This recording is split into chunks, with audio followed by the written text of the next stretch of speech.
Bonjour et bienvenue sur ma chaîne. Je suis ravie de vous retrouver aujourd'hui et nous allons parler tout simplement des 10 piliers de la vente.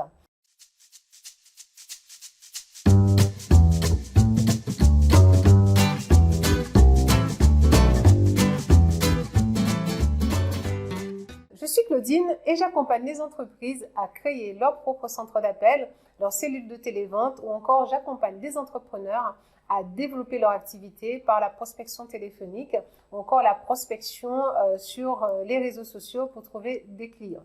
Alors sans plus tarder, nous allons parler justement des 10 piliers donc, de la vente.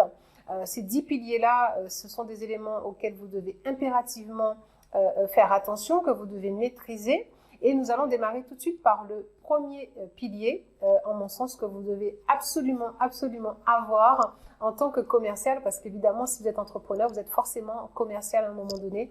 Il faut quand même vendre vos produits ou votre prestation. Alors, votre attitude, alors vous devez avoir un bon relationnel. Quand je parle d'attitude, je parle vraiment de l'aspect relationnel. Le relationnel doit être au top. Ça veut dire que vous devez avoir une capacité à soulever la sympathie d'autrui. Donc une capacité également à être aimable, à être sympa, et ça doit être vraiment naturel. Ça doit être quelque chose qui doit faire preuve d'authenticité, parce que si vous n'avez pas un relationnel facile, vous êtes quelqu'un de renfermé, vous êtes timide, ça va être difficile d'être un bon commercial. Moi, je vous dirais carrément de changer de branche, quoi. Parce que vraiment, pour être commercial, il faut parler. Donc, si vous vous rendez compte, si vous connaissez quelqu'un qui est commercial à côté de vous, vous allez voir, généralement, c'est quelqu'un qui parle beaucoup, c'est quelqu'un qui est à l'aise, qui est avenant, qui est à l'aise partout, parce que c'est une capacité clé pour pouvoir être à l'aise dans une vente ou à l'aise en prospection téléphonique. Très important, votre capacité relationnelle. Donc, c'est vraiment mon premier point. En deuxième point, votre capacité à instaurer un climat de confiance. Très important. Si la personne n'a pas confiance en vous, n'a pas confiance en votre marque, la personne ne va pas acheter, elle ne va pas vous suivre et elle va complètement être déconnectée lorsque vous allez vous adresser donc à elle. Très important d'instaurer un climat de confiance, de créer un climat propice aux échanges, mais aux échanges qui sont carrément, on va dire, fédérateurs, qui va pouvoir aider donc dans votre argumentaire, qui va soulever justement la curiosité, qui va amener donc des échanges fructueux.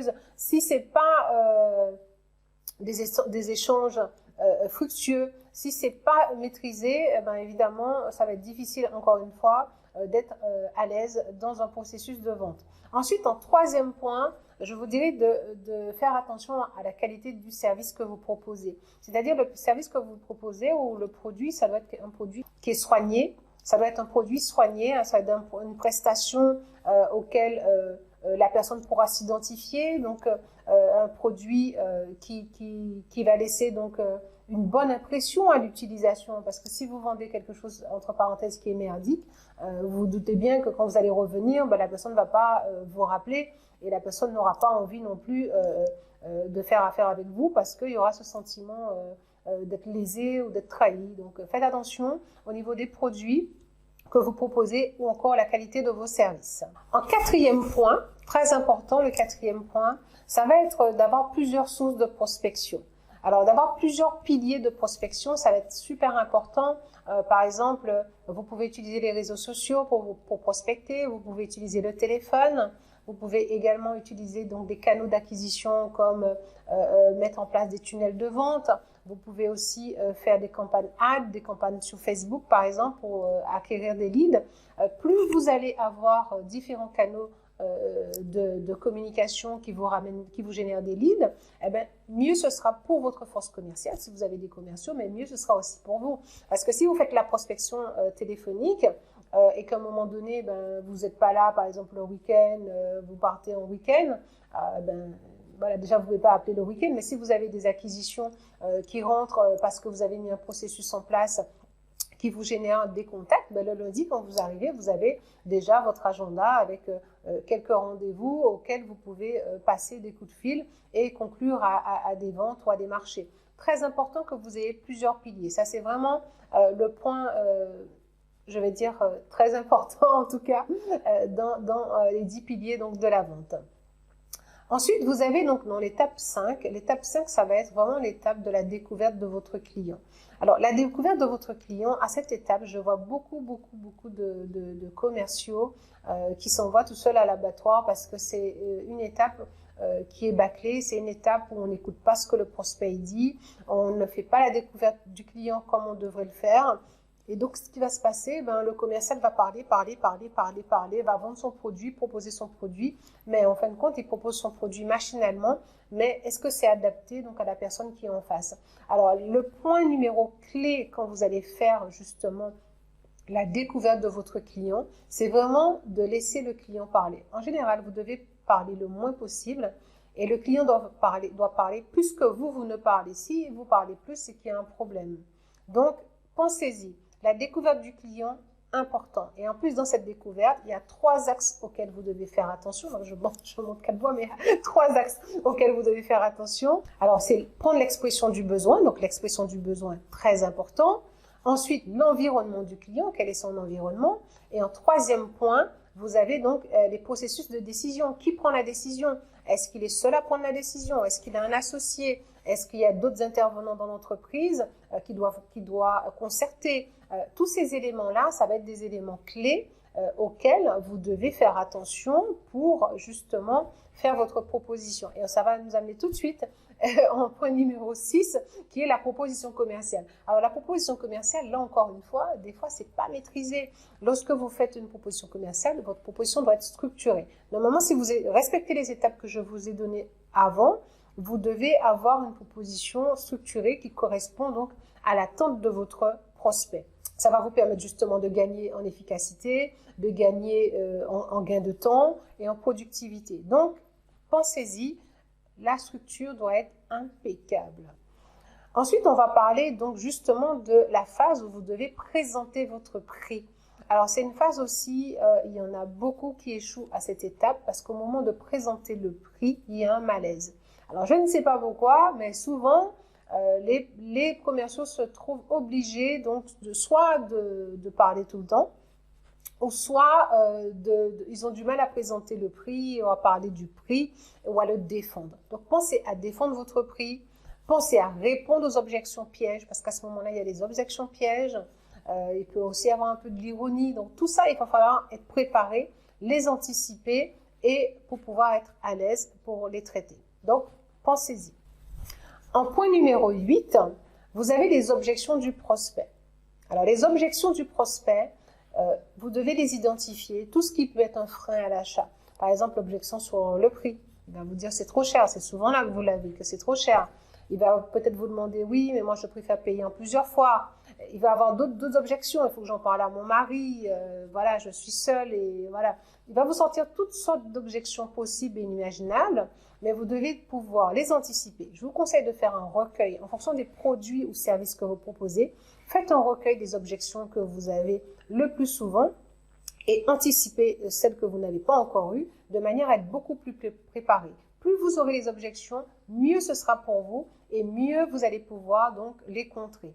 Très important. L'idée, c'est pas de les éviter, c'est de savoir quoi répondre au bon moment pour éviter que si vous avez une objection et que vous ne savez pas quoi dire, en général, quand on ne sait pas quoi dire, qu'est-ce qu'on fait?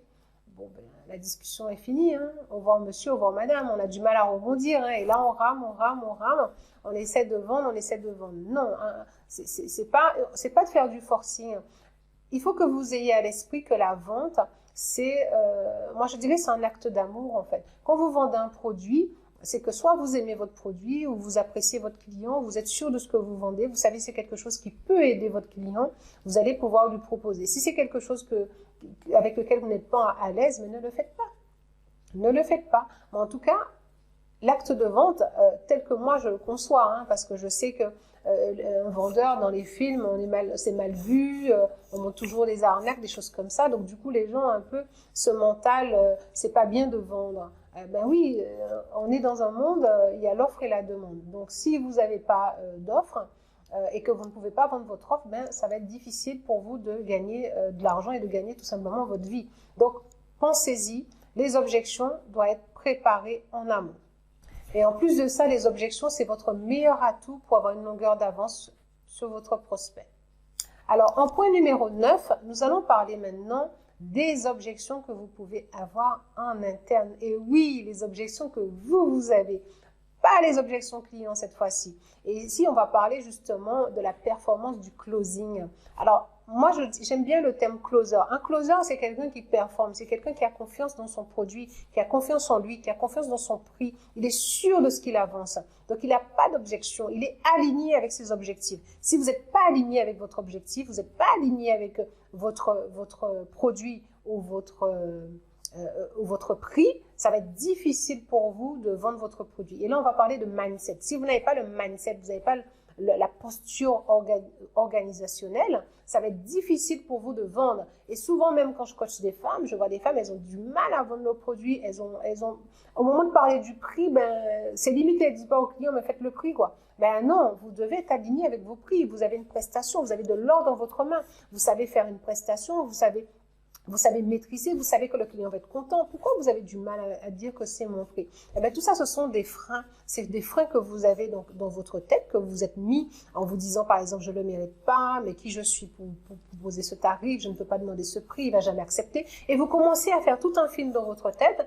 Et finalement, qu'est-ce qui va se passer? Vos auto-saboteurs vont être là, ça va sortir et vous allez être bloqué, vous n'allez pas pouvoir clôturer votre vente comme ça devrait l'être. Donc, faites attention à ça, à ce que vous vous dites au moment de proposer un prix.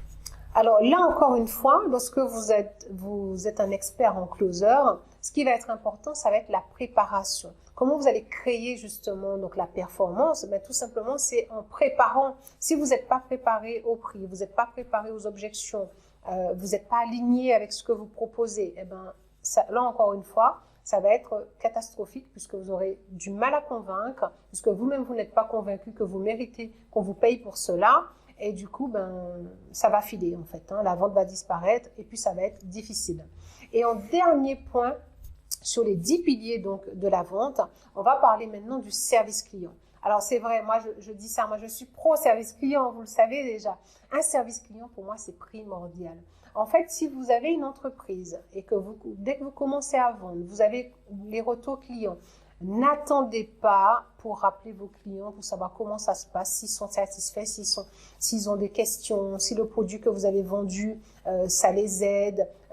Mettez un service client en place ou un service après-vente. En tout cas, ne laissez pas vos clients comme ça se balader dans la nature et ils n'ont pas de réponse. Il n'y a personne, s'ils veulent vous joindre, il n'y a personne au portail. Donc, évitez ça. Pensez service client, service après-vente. Faites comme Jeff Joseph d'Amazon, quoi. Il a tout compris. Il y a un service client qui est top. Si vous n'avez pas reçu votre produit, tout de suite, vous pouvez faire une réclamation, vous êtes remboursé. Ils ne vont pas chercher midi à 14 heures. Il faut que vous commenciez vraiment à vous dire, même si vous êtes seul dans votre entreprise, il faut que j'ai un service client. Aujourd'hui, il y a des services qui existent. Il y a des façons de mettre en place un service client, même si vous êtes seul dans votre entreprise, de manière à éviter que votre client, il appelle 150 fois, il n'arrive pas à vous joindre parce que vous êtes en rendez-vous, vous êtes sur la route et vous ne pouvez pas répondre. Donc, voilà. Donc, c'est tout pour cette vidéo, en tout cas pour moi, sur les 10 piliers donc, de la vente. Alors, sachez que si vous voulez que je vous débloque, vous avez des blocages en termes de closing, vous n'arrivez pas à vendre, vous n'arrivez pas à traiter les objections, vous n'avez pas une idée claire de ce que vous voulez, vous n'avez pas une ligne directive pour vos prix, pour mettre en place une ligne tarifaire dans votre entreprise, alors sachez que je peux vous aider. Alors, vous pouvez vous inscrire en dessous de cette vidéo. Je vous propose un coaching. Alors, attention, c'est pas pour tout le monde. Donc, les premiers arrivés seront les premiers servis. Donc, inscrivez-vous, prenez rendez-vous avec moi et je répondrai donc à vos questions et je ferai en sorte de vous débloquer de manière à ce que vous passiez à l'action. Voilà, c'est tout pour moi et je vous dis donc à bientôt pour une nouvelle vidéo.